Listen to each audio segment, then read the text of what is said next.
C'est vrai que dans leur intervention, il y a eu des excès,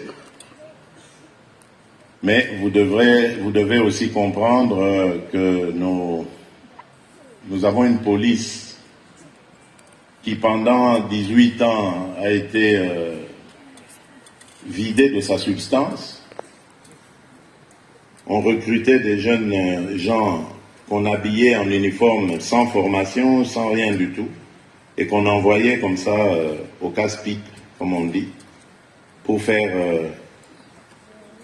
des victimes, terroriser la population tout simplement. Nous avons donc hérité de ces gens que nous essayons maintenant de recadrer, de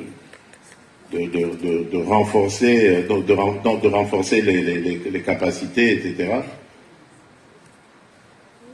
D'ailleurs, à ce sujet, l'académie de police qui était à l'abandon, qui devait être le don de l'Union européenne, qui avait été laissée à l'abandon depuis 2018. Enfin, moi, quand j'arrive en 2019, j'ai trouvé cette académie complètement à l'abandon. Nous sommes en train de la relancer grâce au partenariat avec nos amis des Émirats arabes unis, et très bientôt elle sera pimpante et en capacité de pouvoir former davantage nos forces de police.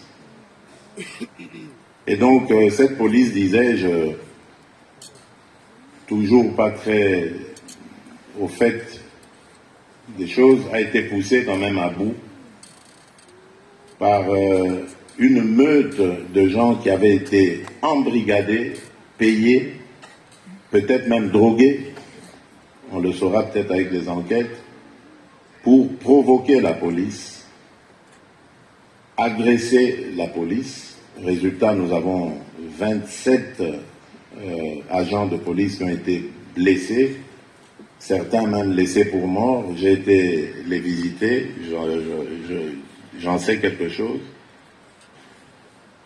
Et bon, dans ces échanges, malheureusement, la police ne s'est pas contenue. Elle a parfois posé des actes exagérés, disproportionnés, notamment cette image de ce jeune homme de 12 ans que j'ai aussi rencontré.